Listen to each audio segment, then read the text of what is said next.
नमस्कार, मैं दीपक कुमार आप सभी का स्वागत करता हूं दादा डायलॉग में। दोस्तों, आप सभी से निवेदन है कि वीडियो को लाइक कीजिए, शेयर कीजिएगा, चैनल को सब्सक्राइब कीजिए। दोस्तों, आज हम चर्चा करने से पहले आप लोगों को एक वीडियो दिखाना चाहता हूं। आज का जो चर्चा है वो उसी वीडियो के इर्द गिर्द है और इस चर्चा को करने से पहले ये वीडियो दिखाना बहुत ही जरूरी है।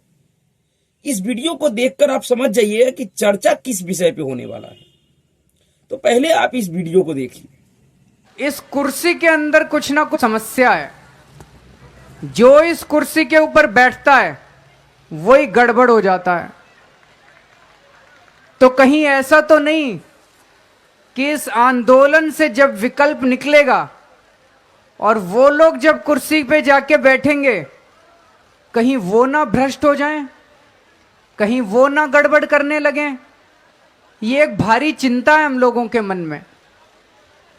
जी हाँ, आपने ये वीडियो देखा, इससे कुछ याद आया? दरअसल ये उसी अरविंद केजरीवाल का वीडियो है जिस अरविंद केजरीवाल के ऊपर शराब घोटाले के लिए 338 करोड़ रुपए का आरोप लग रहा है। जी हाँ, जो लोग भी 2010 से लेके 15 के बीच में दिल्ली में रहे हैं, उन सबको पता होगा और सब देखे होंगे, इस बात का साक्षी होंगे कि यह वही अरविंद केजरीवाल है जिसका राजनीतिक सफर एक ऐसे आंदोलन से शुरू हुआ जिस आंदोलन को भ्रष्टाचार के खिलाफ अब तक का इस देश में हुआ सबसे बड़ा आंदोलन माना जाता है। यह उसी इंडिया अगेंस्ट करप्शन के नाम वाले यह उस इंडिया अगेंस्ट करप्शन नामक आंदोलन चलाने वाला अरविंद केजरीवाल है, जो 2011 में कह रहा था कि इस कुर्सी में ही कुछ दिक्कत है कि जो भी जाता है वह भ्रष्ट हो जाता है, और मेरा यह चिंता सबसे ज्यादा है कि कहीं ऐसा ना हो कि इस आंदोलन से निकलने वाले लोग भी जब वो कुर्सी पे जाए तो वो भी भ्रष्ट हो जाए। कहा जाता है सनातन परंपरा में कि हर एक व्यक्ति के जीवा पे प्रत्येक दिन किसी न किसी खास टाइम पे स्वतः सरस्वती का वास हो जाता है कि उसके मुंह से निकला हुआ कोई ना कोई बात सत्य हो जाता है। और शायद अरविंद केजरीवाल के जीवा पे उस समय स्वयं सरस्वती का वास हो गया था और उनका बात आज बिल्कुल सत्य साबित हो रहा है, और उसको खुद वही अरविंद केजरीवाल सत्य साबित कर रहे हैं जो कभी इस बात के लिए आशंका जता रहे थे। 5 अप्रैल 2011 को दिल्ली में देश से भ्रष्टाचार मिटाने के लिए, देश के सत्ता बदलने के लिए, सिस्टम को बदलने के लिए एक जन आंदोलन हुआ था। उसी जन आंदोलन का उपज है अरविंद केजरीवाल एंड गैंग, जिनके ऊपर 338 करोड़ रुपए के हेराफेरी करने का आरोप लग रहा है, जिसको सिर्फ जांच एजेंसी नहीं, कोई राजनीतिक दल नहीं, इस देश का सर्वोच्च न्यायालय मान रहा है। कितना बदल गया वह अरविंद केजरीवाल। यह वह अरविंद केजरीवाल था जो राजनीति में आने समय इस देश के युवाओं को, इस देश के लोगों को यह सपने दिखाया था कि हम इस देश से भ्रष्टाचार और भ्रष्टाचारियों को खत्म कर देंगे। जितने भी भ्रष्टाचारी हैं हम उसको जेल भेज देंगे। इस देश का कोई भी ऐसा राजनीतिक दल या उसके नेता नहीं था जिसको अरविंद केजरीवाल ने भ्रष्टाचारी नहीं बताया था, जिसको जेल भेजने की बात नहीं कहा था।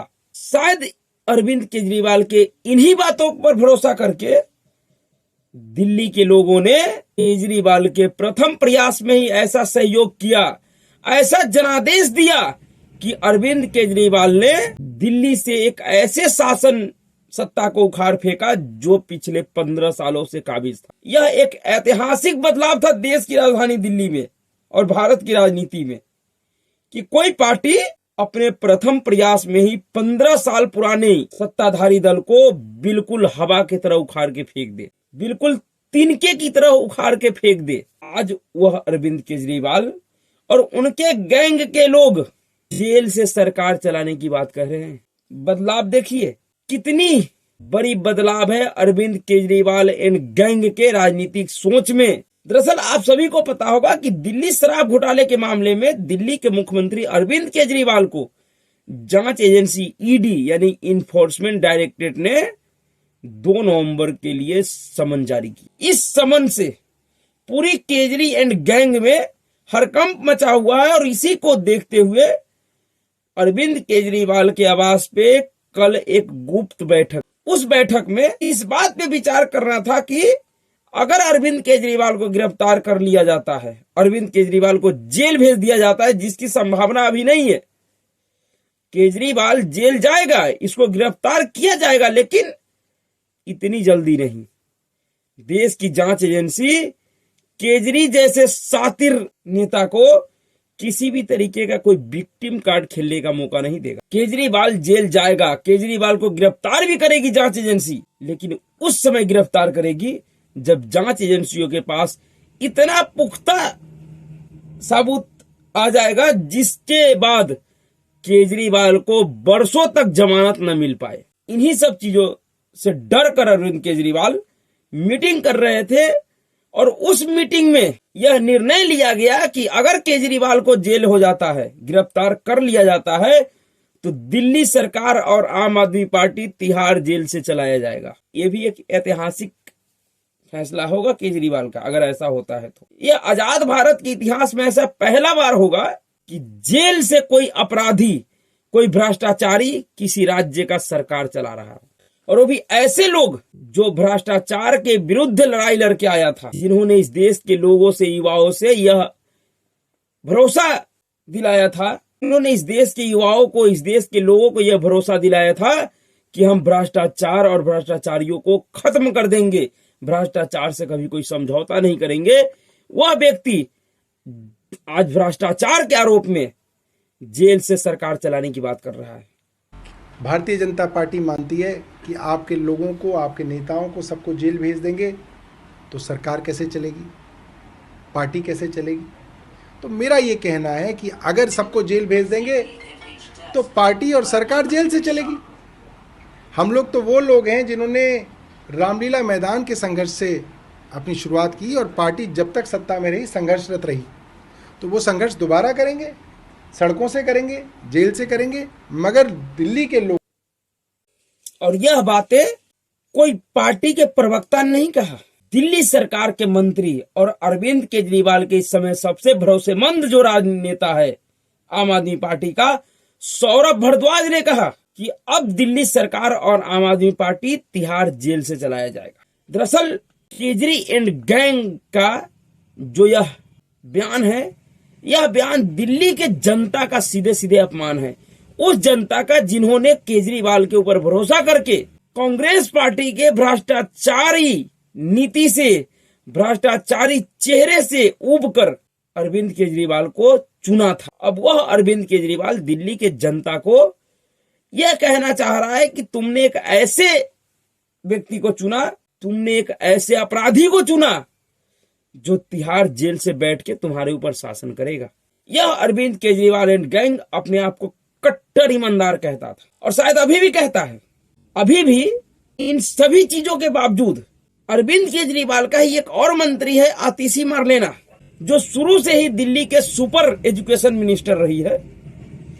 वो अभी भी ये कह रही हैं कि दरअसल झूठे आरोप लगाकर आम आदमी पार्टी को भारतीय जनता पार्टी खत्म करना चाहती है। दिल्ली के मुख्यमंत्री अरविंद केजरीवाल और आम आदमी पार्टी के राष्ट्रीय संयोजक अरविंद केजरीवाल जी को ईडी ने समन किया है। हर तरफ से खबर आ रही है कि 2 नवंबर को जब अरविंद केजरीवाल को बुलाएंगे तो ईडी उनको भी अरेस्ट करके जेल में डाल देगी।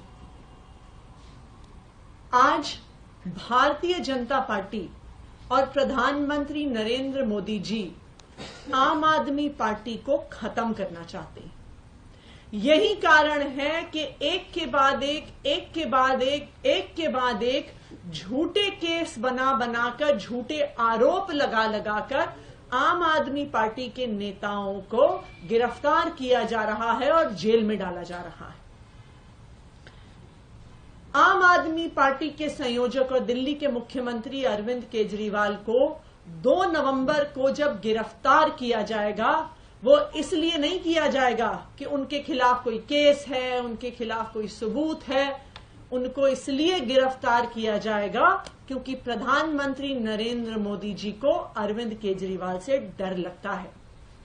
उन्हें पता है कि अगर इस देश में कोई एक नेता है जो खुल के भारतीय जनता पार्टी के खिलाफ बोलता है, जो भारतीय जनता पार्टी के खिलाफ लड़ता है, उस नेता का नाम है अरविंद केजरीवाल। यानी कि जिस आरोप को सुप्रीम कोर्ट ने माना, जिसके ऊपर सुप्रीम कोर्ट ने मुहर लगा दिया कि शराब घोटाले के मामले में 338 करोड़ रुपए का मनी ट्रेल हुआ है, उसको अभी भी कितनी बेशर्मी के साथ आतिशी मार लेना कह रही है कि यह पूरा झूठा मामला है। यानी कि देश का सुप्रीम कोर्ट भी झूठे मामले में फंसा रहा है। झूठे मामले में मनीष सिसोदिया को जमानत नहीं दिया। इतना बड़ा मक्कार, इतना बड़ा झूठा और जालसाज राजनेता और राजनीतिक दल आजाद भारत के इतिहास में कोई नहीं हुआ होगा। इतना बड़ा बेशर्म कोई नहीं हुआ होगा। दरअसल अरविंद केजरीवाल एंड गैंग ने इस देश के लोगों के भरोसा को तोड़ा है। जिस तरीके का कारनामा केजरी एंड गैंग ने किया है, अब इस देश में कोई भी व्यक्ति, कोई भी युवा अगर किसी व्यक्ति के सामने, किसी जन समूह के सामने यह कहेगा कि हम राजनीति को बदल देंगे, हम कट्टर ईमानदारी की राजनीति करेंगे, भ्रष्टाचार से कोई समझौता नहीं करेंगे, अब इस देश का लोग उसके ऊपर भरोसा नहीं करेगा। क्योंकि वो कहेगा कि इसी तरीके का एक अरविंद केजरीवाल भी आया था राजनीति में, जो कहता था राजनीति को बदल देंगे, भ्रष्टाचार को मिटा देंगे, भ्रष्टाचारियों को जेल भेज देंगे। लेकिन जब उसको मौका मिला तो खुद ही अकंठ भ्रष्टाचार में डूब गया। ऐसी भ्रष्टाचार में डूबा कि उनके मंत्रियों को सालों से जमानत नहीं मिल पा रहा है। देश के सुप्रीम कोर्ट तक ने उनकी जमानत याचिका खारिज कर दी। इस तरीके का भ्रष्टाचार में डूबा। लालू प्रसाद यादव के ऊपर भी भ्रष्टाचार का केस है, वो सजायाफ्ता अपराधी है, लेकिन उस व्यक्ति को भी सर्वोच्च न्यायालय ने जमानत के लायक समझा और उसको जमानत दिया है।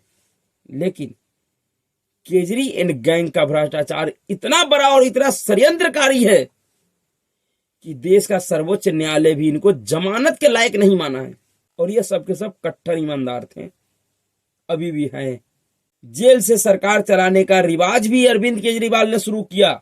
जब इनके स्वास्थ्य मंत्री सत्येंद्र जैन को मनी लॉन्ड्रिंग के मामले में गिरफ्तार किया गया तो 9 महीने तक इन्होंने उस सत्येंद्र जैन को तिहाड़ जेल में रहते हुए भी कैबिनेट मंत्री बना रखा था।